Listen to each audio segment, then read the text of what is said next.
शांताकारं भुजंगशयनं पद्मनाभं सुरेशं विश्वाधारं गगनसदृशं मेघवर्णं शुभांगं लक्ष्मीकान्तं कमलनयनं योगिभिध्यानगम्यं वंदे विष्णु भवभयहरं सर्वलोकैकनाथं। मंगलम भगवान विष्णु मंगलम गरुड़ध्वज मंगलम पुंडरीकाक्ष मंगलाय तनोहरि।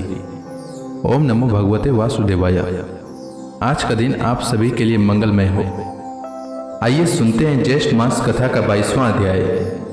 श्री सुखदेव जी कहते हैं, राजन, जब कुल गुरु शुक्राचार्य ने इस प्रकार कहा, तब आदर्श गृहस्थ राजा बलि ने एक क्षण चुप रहकर बड़ी विनय और सावधानी से शुक्राचार्य जी के प्रति यूं कहा। राजा बलि ने कहा, भगवान, आपका कहना सत्य है। गृहस्थाश्रम में रहने वालों के लिए वही धर्म है जिससे अर्थ, काम, यश और आजीविका में कभी किसी प्रकार का बाधा न पड़े। परंतु गुरुदेव, मैं प्रहलाद जी का पौत्र हूँ और एक बात देने की प्रतिज्ञा कर चुका हूँ। अतः अब मैं धन के लोभ से ठग की भांति इस ब्राह्मण से कैसे कहूँ कि मैं तुम्हें नहीं दूंगा। इस पृथ्वी ने कहा है कि असत्य से बढ़कर कोई अधर्म नहीं है। मैं सब कुछ सहने में समर्थ हूँ, परंतु झूठे मनुष्य का भार मुझसे नहीं सहा जाता। मैं नरक से, दरिद्रता से, दुख के समुद्र से, अपने राज्य के नाश से और मृत्यु से भी उतना नहीं डरता जितना ब्राह्मण से प्रतिज्ञा करके उसे धोखा देने से डरता हूँ। इस संसार में मर जाने के बाद धन आदि जो वस्तुएं साथ छोड़ देती है, यदि उनके द्वारा दान आदि से ब्राह्मणों को भी संतुष्ट न किया जा सका तो उनके त्याग का लाभ ही क्या रहा। दधीचि, शिवी आदि महापुरुषों ने अपने परम प्रिय दुस्तज्य प्राणों का दान करके भी प्राणियों की भलाई की है। फिर पृथ्वी आदि वस्तुओं को देने में सोच विचार करने की क्या आवश्यकता है। ब्राह्मण, पहले युग में बड़े बड़े दैत्य राजों ने इस पृथ्वी का उपभोग किया है। पृथ्वी में उनका सामना करने वाला कोई नहीं था। उनके लोक और परलोक को तो काल खा गया, परंतु उनका यश अभी पृथ्वी पर ज्यों का त्यों बना हुआ है।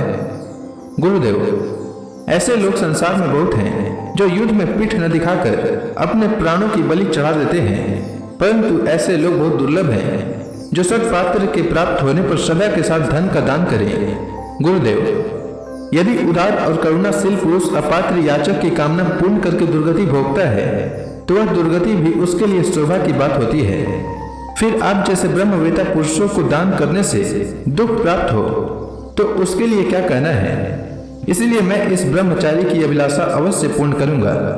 महर्षि, वेद विधि के जानने वाले आप लोग बड़े आदर से यज्ञ यज्ञादि के द्वारा जिनकी आराधना करते हैं, वे वरदानी विष्णु ही इस रूप में हो अथवा कोई दूसरा हो, मैं इनकी इच्छा के अनुसार इन्हें पृथ्वी का दान करूंगा। यदि मेरे अपराध न करने पर भी ये अधर्म से मुझे बांध ले, तब भी मैं इनका अनिष्ट नहीं चाहूंगा, क्योंकि मेरे शत्रु होने पर भी इन्होंने भयभीत होकर ब्राह्मण का शरीर धारण किया है।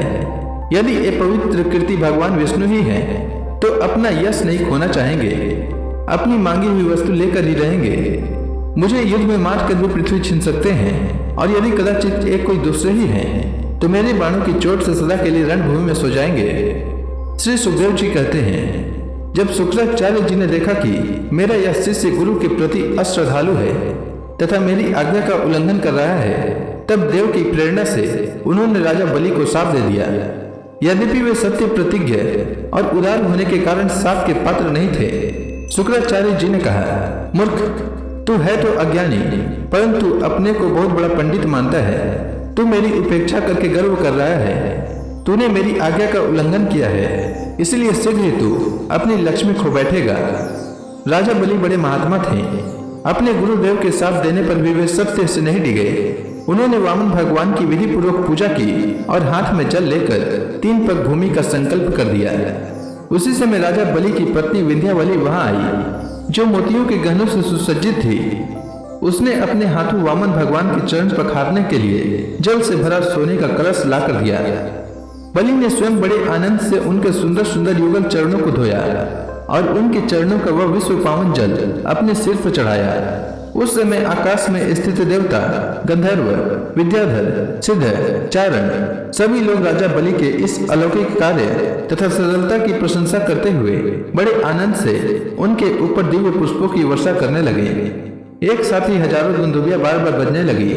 गंधर्व, किम पुरुष और किन्नर गान करने लगे, अहो धन्य है इन उदार शिरोमणि बलि ने ऐसा काम कर दिखाया जो दूसरों के लिए अत्यंत कठिन है। देखो तो सही, इन्होंने जानबूझकर अपने शत्रु को तीनों लोकों का दान कर दिया। इसी समय एक बड़ी अद्भुत घटना घट गई। अनंत भगवान का वह त्रिगुणात्मक वामन रूप बढ़ने लगा। वह यहाँ तक बढ़ा कि पृथ्वी, आकाश, दिशाएं, स्वर्ग, पाताल, समुद्र, पशु, पक्षी, मनुष्य, देवता और ऋषि सब के सब उसी में समा गए। ऋत्विज, आचार्य और सदस्यों के साथ बलि ने समस्त ऐश्वर्यों के एकमात्र स्वामी भगवान के उस त्रिगुणात्मक शरीर में पंचभूत, इंद्रिय, उनके विषय, अंतःकरण और जीवों के साथ वह संपूर्ण त्रिगुण में जगत देखा। राजा बलि ने विश्व रूप भगवान के चरण तल में रसातल, चरणों में पृथ्वी, पिंडलियों में पर्वत, घुटनों में पक्षी और जांघों में मरुदगण को देखा। इसी प्रकार भगवान के वस्त्रों में संध्या, गुह स्थानों में प्रजापतिगण, जगन स्थल में अपने सहित समस्त असुरगण, नाभि में आकाश, कोख में सातों समुद्र और वक्ष स्थल में नक्षत्र समूह देखे। उन लोगों को भगवान के हृदय में धर्म, स्तनों में मधुर और सत्य वचन, मन में चंद्रमा, वक्ष स्थल पर हाथों में कमल लिए लक्ष्मी जी, कंठ में सामवेद और संपूर्ण शब्द समूह उन्हें दिखे। बाहुओं में इंद्रादि समस्त देवगण, कानों में दिशाएं, मस्तक में स्वर्ग, केशों में मेघमाला, नासिका में वायु, नेत्रों में सूर्य और मुख में अग्नि दिखाई पड़े। वाणी में वेद, रचना में वरुण, बाहों में विधि और निषेध, पलकों में दिन और रात, विश्व रूप के ललाट में क्रोध और नीचे के ओठ में लोक के दर्शन हुए। परीक्षित, उनके स्पर्श में काम, वीर्य में जल, पीठ में अधर्म, पर विन्यास में यज्ञ, छाया में मृत्यु, हंसी में माया और शरीर के रोमों में सब प्रकार की औषधियां थी। उनकी नाड़ियों में नदियां, नखों में शिलाएं और बुद्धि में ब्रह्मा, देवता एवं ऋषि गण दिख पड़े। इस प्रकार वीरवर बलि ने भगवान की इंद्रियों और शरीर में सभी चराचर प्राणियों का दर्शन किया। परीक्षित, सर्वात्मा भगवान में यह संपूर्ण जगत देखकर सब के सब दैत्य अत्यंत भयभीत हो गए। इसी समय भगवान के पास असह्य तेज वाला सुदर्शन चक्र, गरजते हुए मेघ के समान भयंकर टंकार करने वाला सारंग धनुष, बादल की तरह गंभीर शब्द करने वाला पांचजन्य शंख, विष्णु भगवान की अत्यंत वेगवती कौमर की गदा, 100 चंद्राकार चिन्हों वाली ढाल और विद्याधर नाम की तलवार, अक्षय बाणों से भरे 2 तरकस तथा लोकपालों के सहित भगवान के सुनंद आदि पार्षदगण सेवा करने के लिए उपस्थित हो गए। उस समय भगवान की बड़ी शोभा हुई।